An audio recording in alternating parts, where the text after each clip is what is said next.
What up, YouTube? It's your boy Ricky Rick, and your boy Ricky Rick is back with another Ricky Talk. And today, I want to talk about something that I've been meaning to get to, something that's very important, something that impacted a lot of people's life. Just recently, we passed the date of 9/11.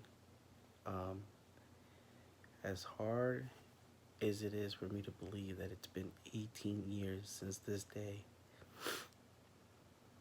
um, my thoughts on this is that I can't believe so much time has passed. And even though that so much time has passed, I have not forgotten that day at all. There's a lot of things about that day that I will forever remember. I will forever remember and hold with me for a very long time. It was a day like no other. It was a day that you just don't forget. I remember, I wrote some things down on a piece of paper, and one of the things that I wrote down is, what do I remember?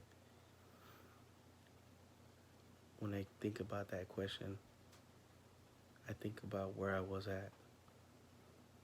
And if I'm thinking, and I'm correctly thinking, I remember I was in middle school. I remember I was in Loma Vista, starting my first day of my new semester. And I remember going to my history class, being the first class of my day, and walking in. I do not remember the students I had in the class. I don't remember the teacher that I had in the class, but I do remember that when I walked into that class, I sat down, picked a desk, and it wasn't like any other year where when I start a new semester, I sit down, the teacher introduces himself, tells us what we're going to be working on, what are we going to do, um, how does he teach, how does he grade, and gives us a chance to get to know each other by asking us questions, getting to know us before giving us any lectures or homework to do or giving us our first test. I remember on this day showing up for this class and sitting down at my desk with all the other students getting ready to start our new semester, and our teacher informs us that something just happened. Something major has happened that we need to tune in. And I remember this class had a TV. So my teacher decided that the best thing for us to do on this day is to tune in. And we tuned in. And I believe everybody else was doing the same thing in other classes. Like our school was told to, for us to tune in to figure out, if anybody else around the world might be in danger. And I remember that, I looked around and everybody was so hooked. Everybody's watching every second, every minute. It was like the first time that everybody was so invested in the news and what was going on. And not only where we would live, but in New York. As we were watching all these reports and all the cops and all the firefighters going to the towers, um,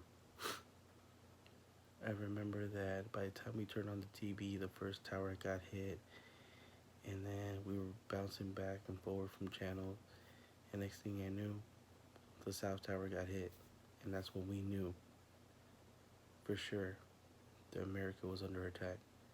When the first plane got hit, we were trying to figure out what went wrong with the plane, what part failed, you know, like what happened. We were trying to figure out like what was wrong with this plane, who to blame. Little did we know that it was just the beginning of a long, long day. I remember after that going to my other classes, and I did not watch anything else what was going on. Um, I remember rushing to go home, rushing to turn on the TV, rushing to turn on the news. And then that's when I found out about everything that happened. From the first plane that hit at 8:46 a.m. to the second plane that hit at 9:03 a.m. to the third plane that hit the Pentagon to the fourth plane that was either heading towards the White House or the Capitol. I know people were thinking that Los Angeles was another destination downtown. I remember that after this day, like everybody from entertainment, from airports, everything was shut down. We were being told to, the way for us to respond is to bounce back as humans, to once again pick ourselves up from this fall and continue moving forward for the people. And it's funny that I bring that up because this is the way I think about the people that I lost. The people that I lost around me who are no longer here, who can't do anything anymore because they're no longer here. I live my life for them. My way of paying a respect and honor to them is by living my life to the fullest and making sure I make the best out of my life. Another thing that I wrote on here is, what did I feel? I remember when I was watching the news, watching the towers get hit, watching the firefighters and the police trying to rescue people, as many people as they could, watching the towers burn, people falling from the buildings, people scared, people crying, people hurt. I remember I wanted to be there. I wanted to be in that situation. And knowing myself, if I was in that situation, I know I would have put my neck in the line to help people, to save people, because that's the kind of guy I am, always wanting to help and looking out for others.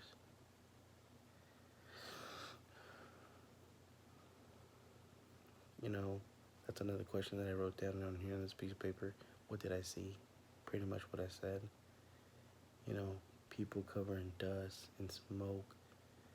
I remember, the buildings falling floor by floor by floor. Even though when we saw it on TV, it looked like it went like that. But for them, they're like, there were so much things, there was so much going on, and all these stories coming out. I remember as the days kept going on, people were finding more bodies, more parts, and the list of the names, it was just crazy. It was a large number. Shout out to the firefighters and the cops of New York who risked their life to help out people, to be there for people, for putting themselves out there.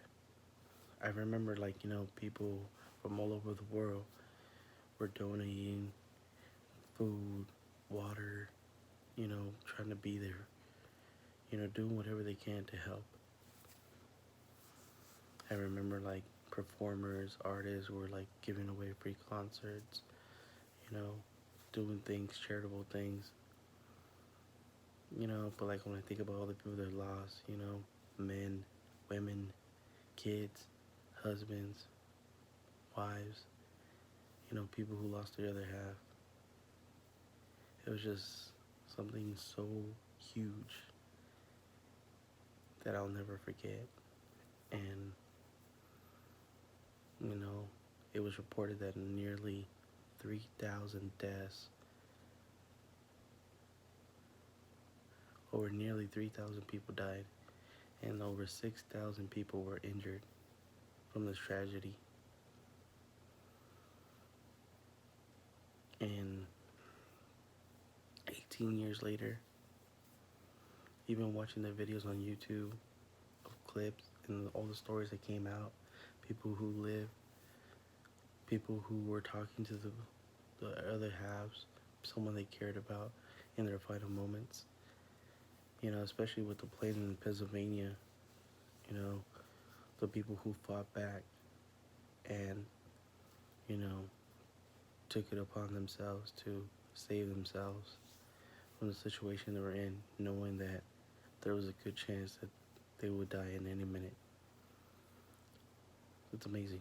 It's crazy, interesting, and like I said, definitely something that I'll never forget. Um, you know, my way of honoring 9/11 is by embracing it, by looking back at it and sharing these thoughts with you guys. And, you know, I'm pretty sure there's a lot of people who feel the same way, you know, but probably don't open up and talk about it. But, you know, I take off my hat and, you know, I'm sorry if you lost anybody from this tragedy.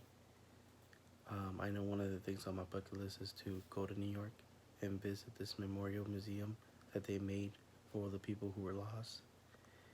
And the way we honor this day is on my bucket list. Definitely to go to New York one day and visit and check that out for myself. Because, like I said, you know, it's something that I hold right here and in here, and I'll never forget. Anyways, I just wanted to share some thoughts about that, and hopefully I'm not the only one who feels this way, and hopefully you guys like the video, and hopefully you guys can respect my opinions and thoughts on the situation, and hopefully you got something out of this, something positive. Appreciate your life, appreciate those around you, appreciate everything that you have, your job, boyfriend, girlfriend, father, mother, brother, sister, and just appreciate your life a little bit more. As always, it's your boy Ricky Rick. If I'm not making you smile, not making you laugh, or if I'm not keeping you entertained, then your boy Ricky Rick ain't doing his job, and you already know I do my job. Until next time, guys, your boy Ricky Rick, I'm out.